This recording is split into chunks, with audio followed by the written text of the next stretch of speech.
अस्सलाम वालेकुम स्टूडेंट्स। सबसे पहला मसला ऐसे के अंदर हमारे पास कौन सा आता है?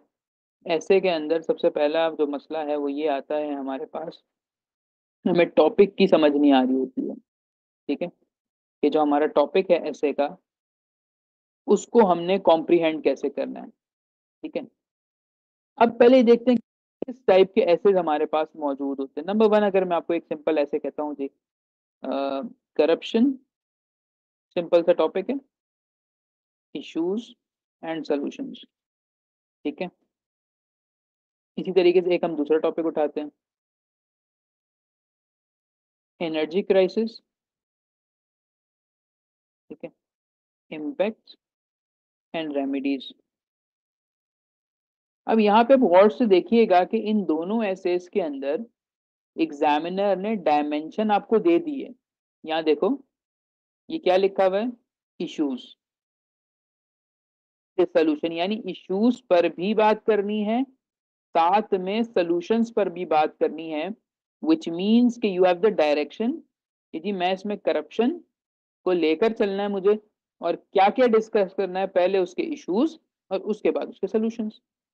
इसमें कोई तीसरी चीज नहीं आएगी, क्योंकि एग्जामिनर ने आपको ये पॉइंट दे दिया है। ठीक है, ये जो चीज कहलाती है ना, इसको हम अपनी लैंग्वेज में कहते हैं कि ये एग्जामिनर ने हमें डायमेंशन दे दिए। ठीक है, इसको हम कहते हैं कि एग्जामिनर ने हमें डायमेंशंस प्रोवाइड कर दी हैं। अब जैसे मैं कहूँ ना कि जी आपका जो है योर इंट्रोडक्शन, मैं आपको बोलता हूँ कि भाई आप अपना इंट्रोडक्शन दें, तो अब आप शुरू हो जाएंगे, जी मेरा नाम ये है, उम्र इतनी, ये पढ़ा। तो अगर मैं इसको स्पेसिफाई कर दूं, योर इंट्रोडक्शन आफ्टर एससी। ठीक है, तो अब मैंने क्या किया कि आपको एक डायमेंशन प्रोवाइड कर दी कि देखो बेटा, अब एफएससी के बाद से बताओ मुझे अपने बारे में। सिमिलरली एसए के अंदर भी आपको डायमेंशन की जाती है। आप यहां देखें क्या लिखा हुआ है जी, एनर्जी क्राइसिस। ठीक है, अब एनर्जी क्राइसिस के आगे क्या चीजें लिखी हुई हैं, इम्पैक्ट्स एंड रेमेडीज। अब एनर्जी क्राइसिस से जो इम्पैक्ट्स हो रहे हैं उसको जिक्र करेंगे, और उसकी रेमेडीज यानी उसके जो सोल्यूशंस हैं उसकी बात करेंगे। ठीक है, इसमें कोई तीसरी चीज नहीं आएगी। ये हो गए इस टाइप के ऐसे जिसमें डायमेंशंस आर गिवन। ठीक है, डायमेंशंस तुम्हें दी जाएंगी, तुम्हें उसी के ऊपर लिखना है। एक टाइप आपके पास ये हो गई। नेक्स्ट, आपके पास ऐसे का एक ऐसा टॉपिक भी आएगा जिसमें और की टर्म इस्तेमाल होती है। ठीक है, ग्लोबल वार्मिंग,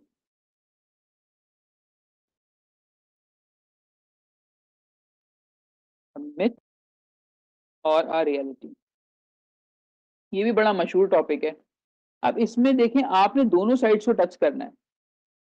जब आप बात करेंगे तो आप पहले मिथ पे भी बात करेंगे और रियलिटी के ऊपर भी बात करेंगे आप इसमें, क्योंकि यहाँ पे और लगा हुआ है। क्वालिटी ऑफ द स्टूडेंट क्या करते हैं कि एक साइड पकड़ी और उसी को लिख दिया। नो, जब एग्जामिनर ने दोनों चीजें पूछी हैं आपसे तो आपने दोनों के हवाले देने हैं।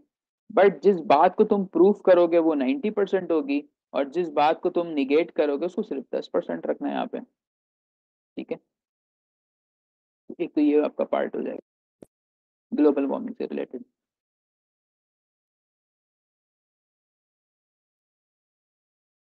हाउ टू निगेट, आप डायरेक्टली उसमें बोलें कि जी there are certain people, there are certain media houses that claims that global warming is a myth, और आप उसको फिर बताएंगे जी वो मिथ क्यों है, कैसे है। तो उसकी अपने एक पैराग्राफ लिखना है, मतलब सिर्फ झुटलाना है आपने उनकी इन बातों को। आपका यहाँ पे ग्लोबल वार्मिंग वाला भी आपका ऐसे हो जाएगा। इसी तरीके से आपके पास आएगा को education, married and D married. ठीक है, अब ये वाला ऐसे आ गया, तो इसमें भी आपको एग्जामिनर खुद बता रहा है कि देखो बेटा, को एजुकेशन तो लिखना है, लेकिन उसके मेरिट्स बताना और उसके डीमेरिट्स बताना। Again, dimensions are given. Point clear होता है आप लोगों को? इस तरह के एसेज में एग्जामिनर सब कुछ खुद देता है आपको, जस्ट आपने उसको राइट करना है।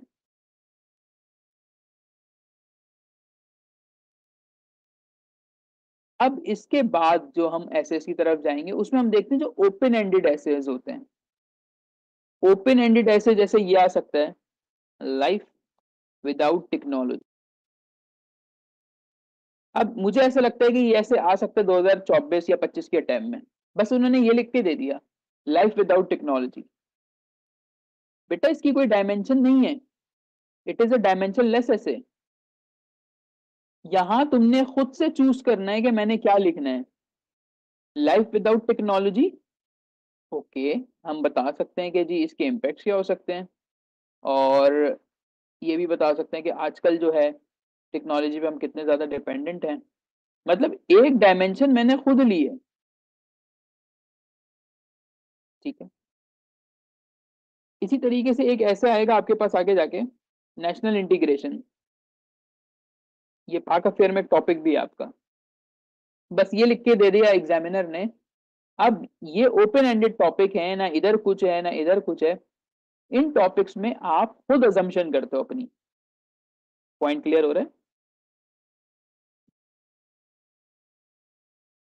ये क्लियर हो गया आपको? ये मैंने कुछ ऐसे इसका आपको बताया। इसके बाद फिर जो आती हैं वो कोटेशंस आ जाती हैं,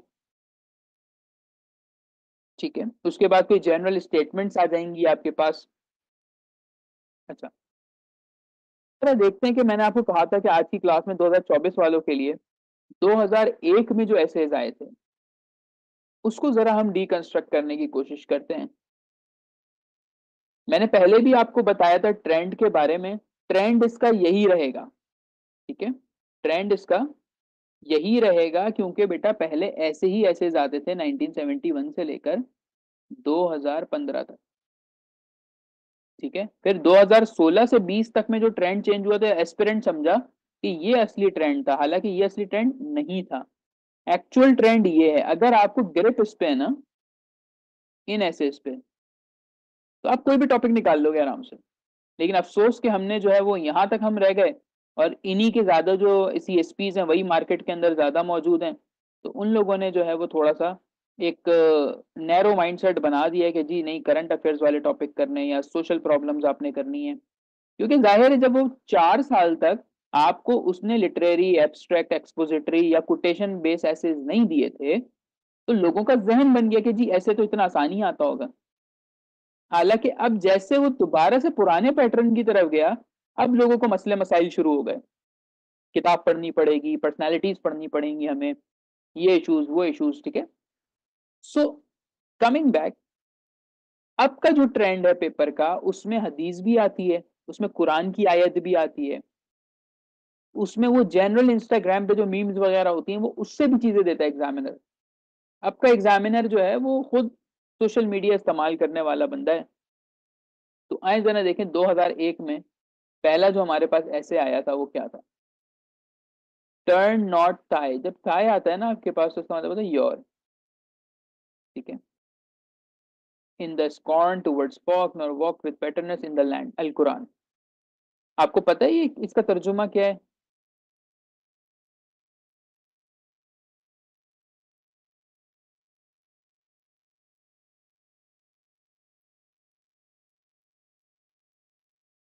अगर पता है इसका तर्जुमा तो बता दें मुझे।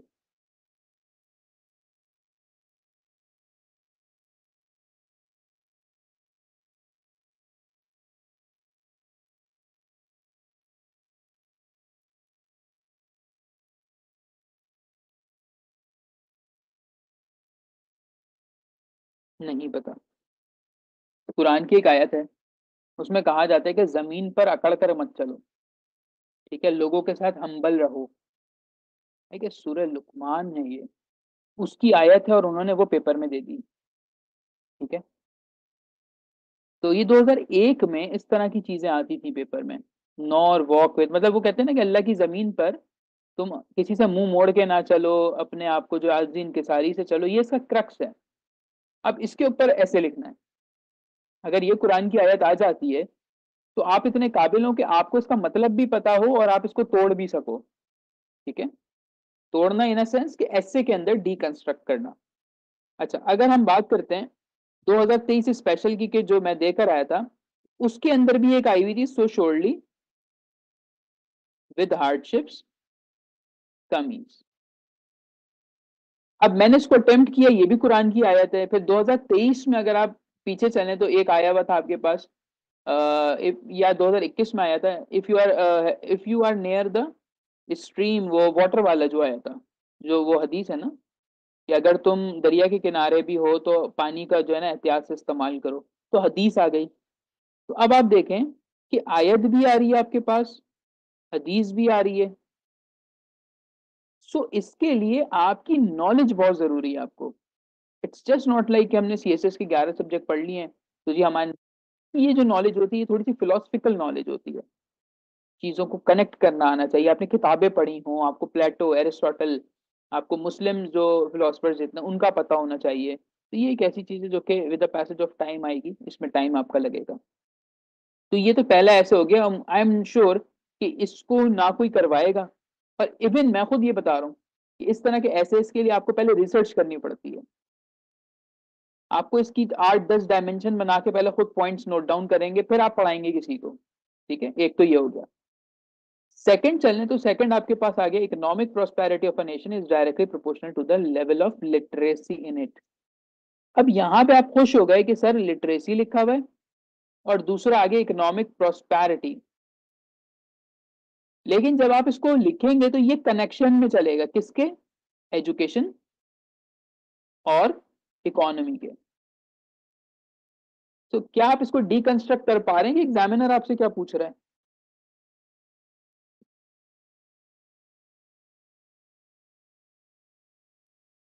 ये तो इजी है आपके पास।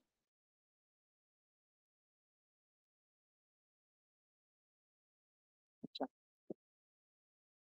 इसमें वो कहते हैं कि इकोनॉमिक प्रोस्पेरिटी जो है वो आपकी जितनी ज्यादा एजुकेशन होगी उतनी ज्यादा आप जो है इकोनॉमिकली आगे चलोगे। Third, justice delayed is justice denied, ये मैंने करवाया हुआ भी ऐसे है, यूट्यूब पे भी मौजूद है। ये 2001 में आ चुका है। ठीक है। फोर्थ, एक ओपन एंडेड टॉपिक है, नेशनल इंटीग्रेशन। बस वो यहाँ रुक गया। अब ये स्टूडेंट पे डिपेंड करता है कि वो क्या पिक करेगा। नेशनल इंटीग्रेशन जो हमारे पास है, जो कि बल्कि है ही नहीं एक तरीके से, राइट। तो मैं इसके ऊपर ये कर सकता हूँ अपने पास कि national integration is missing and we have to work for it ना, वापसी इन चीजों को लाने के लिए। तो एक तो ये हो गया। फिफ्थ वन देखते हैं, experience is the name everyone gives to their mistakes. इंसान अपनी गलतियों को एक्सपीरियंस का नाम देता है। अब अगेन ये भी एक ऐसा ऐसे है जो कि आपको थोड़ा सोचना पड़ेगा इसके बारे में। ये भी ओवरनाइट नहीं होगा आपसे। You have to read different books. Russell को पढ़ना पड़ेगा इसके लिए। हो सकता है आपको न्यूज़पेपर को कंसल्ट करना पड़े इसमें। इसी तरीके से सिक्स देखें, it is not only fine feathers that make fine birds.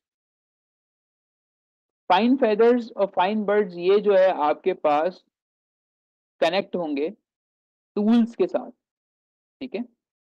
Birds जो उड़ती हैं वो सिर्फ परों से नहीं उड़ती। ठीक है। उसके लिए आपको नाउ डिफरेंट डायमेंशन सोचनी पड़ेगी कि ये किसकी बात करें, ये टूल्स। ठीक है। अब आपने सोचना है इसके अंदर कि एग्जामिनर बात क्या कर रहा है। ठीक है। सेवेंथ शायद छोड़ दें, क्योंकि टॉलरेंस ऑन टॉलरेंस इसका कुछ हो सकता है उस दौर में कुछ ऐसा हुआ हो जिसके ऊपर इन्होंने दिया है ये, लेकिन इसका कुछ तुक बनता नहीं है। एट आपके पास है, सेल्फ कंसीट में लीड टू सेल्फ डिस्ट्रक्शन। ठीक है। सेल्फ कंसीट का क्या मतलब होता है?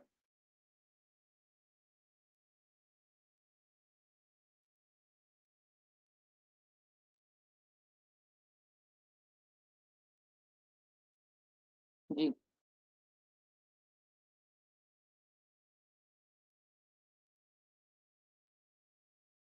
देखिए, सेल्फ कंसीट का मतलब ये होता है अपना प्राइड, फखर। जो शख्स बहुत ज्यादा फखर करता है, देख, दो ऐसे नंबर को आप देखें और नंबर वन, एग्जामिनर ने किसी सोच से बनाया ना, उसने 8 और 1 को मर्ज कर दिया है। 8 में भी यही बात लिखी हुई, अकड़, फॉल्स प्राइड, ये सारी चीजें। और उसने 8 भी दिया, विच मीन्स कि उसके माइंडसेट कुछ ऐसा होगा, कोई चीज उसने देखी होगी। Ninth, he who eats the fruit should at least plant the seed. भाई जो फल खाते हो उसके लिए कम से कम सीड तो लगाओ। अब इसको आपने लेकर चलना होगा। The best place to find a helping hand is at the end of your arm. इसका मतलब है self help. 11, public office is a public trust. ये आपका ब्यूरोक्रेसी से हो जाएगा, गवर्नेंस से लिंक हो जाएगा आपका जाके, ठीक है। और 12th आ जाएगा आपके पास devolution of power in Pakistan.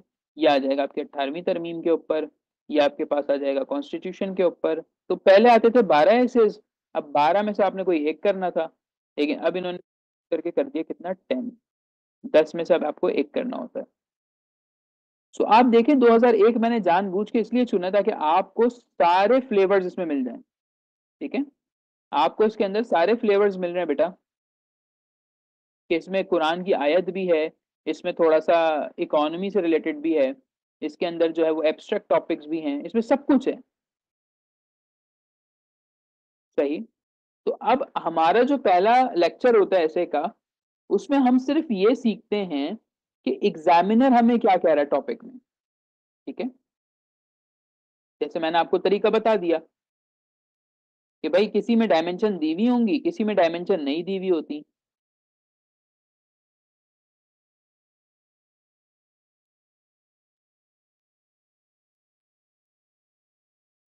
अच्छा, इसमें होता है कि आप अपना कोई भी मतलब खुद से निकाल सकते हैं, ठीक है। एब्स्ट्रैक्ट नाउन्स पढ़े हैं आपने पार्ट्स ऑफ स्पीच वगैरह में, छोटी क्लास में पढ़े होंगे एब्स्ट्रैक्ट नाउन क्या होते हैं।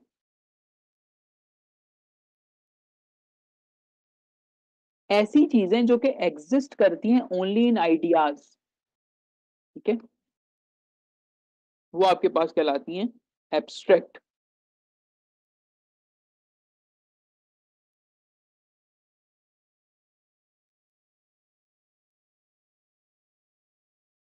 यस, एंड मल्टीपल इंटरप्रिटेशंस होती हैं, आप लोग लिख लें अपने पास, एब्स्ट्रैक्ट जब भी आएगा मल्टीपल इंटरप्रिटेशंस, ऐसा कोई भी टॉपिक जिसके एक से ज्यादा मतलब निकल आए वो कहलाता है, ठीक है।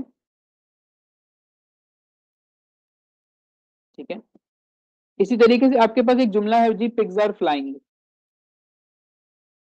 अब पिग्स आर फ्लाइंग जो है, इट्स एन इम्पॉसिबल थिंग, ठीक है। Yes, boys will be boys. अब आप कुछ भी निकाल लें इसमें, अगर खाली वो यूं लिख के दे दे women, boys will be boys के अंदर आपने क्या करना था, नहीं जेंडर बेस्ड नहीं है, ये करेक्टरिस्टिक्स के हिसाब से, ये मर्द की जो फितरत है उस मर्द चलेगा, फिर इसमें एग्जांपल्स दी जाएंगी। अब मैं इस तरह से कर सकता हूँ जी, once a women always a woman. Let suppose मैंने कोई ऐसा टॉपिक ले लिया। अब ये देखो, हम लोग क्लास में जितने भी लोग हैं, मेरी कुछ और थिंकिंग है इसके बारे में, किसी और की कोई और थिंकिंग है, परमीना कुछ और सोचती हैं, जोया कुछ और सोचती हैं, सब कुछ और सोच रहे हैं, और हम सब लिखेंगे भी उसी हिसाब से ना। ना कोई गलत नहीं है इसमें से, जिसने जो सोचा उसने वो लिखना है। बात समझ में आती है। हाँ, लेकिन अगर टॉपिक आता है energy crisis leads to political instability, अब ये टॉपिक आएगा तो ऑब्वियस है कि इसमें दो ही चीजों का लिंक है। बात को समझना यहाँ पे, एनर्जी क्राइसिस और पॉलिटिकल इंस्टेबिलिटी। हम में से अगर किसी ने इनको मिस किया या कनेक्ट नहीं किया तो वो हो जाएगा फेल, लेकिन यहां हम फेल नहीं होंगे। यहां हमारी स्किल्स के ऊपर काम आएगा कि जिसने इंग्लिश अच्छी नहीं लिखी होगी तो वो फेल होगा आगे जाके।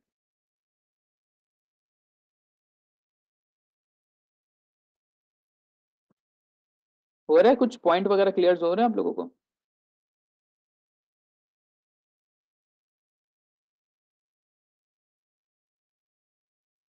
सो 2001 का जो आपका ये तकरीबन 12 एसेज हैं, ये 12 के 12 आपके होमवर्क होंगे। और आपने करना क्या है, सिर्फ मैं आपको तरीका समझा देता हूँ कि जी 2001 आपने हेडिंग डालनी है। अच्छा, हम जो स्टार्ट करेंगे ना इसमें 2001 से लेके 2023 स्पेशल तक ना, हम क्या करेंगे, हर क्लास में जो अल्टरनेट हमारी होगी उसमें हम सीखेंगे कि इसका मतलब क्या है।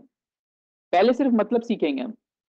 तो आपने लिखना है जी, होमवर्क, होमवर्क नंबर 1, बैच 2024/2025, इस तरीके से।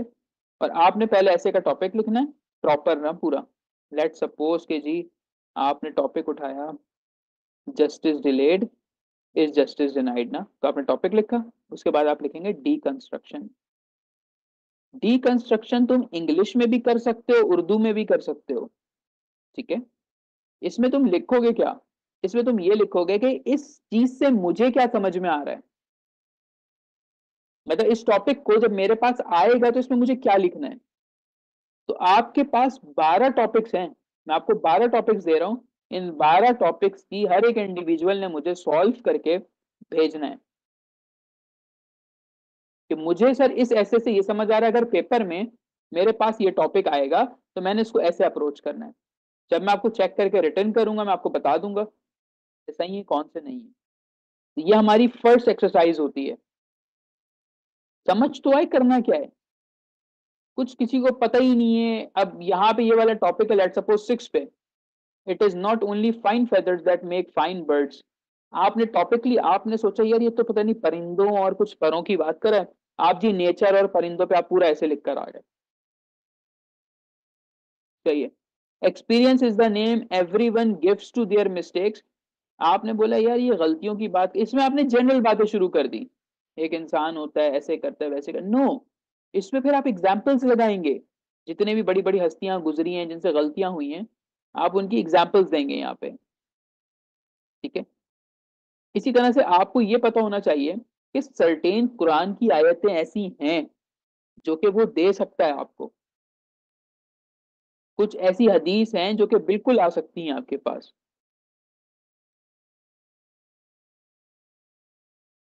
थोड़ा सा आपने अपने ऊपर भी काम करना है, क्योंकि जब मेरी अटेम्प्ट थी स्पेशल की ना, तो मैं उससे पहले बहुत इस तरह के एसेस करके गया था।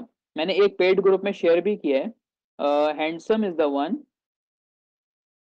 Handsome is the one who does handsome, ठीक है। एक मैंने ये वाला टॉपिक किया खुद से किया था मतलब, और इसके अलावा मैंने लिखा था शायद जहां तक मुझे याद आ रहा है विनर्स नेवर क्विट, ऐसा कोई टॉपिक था।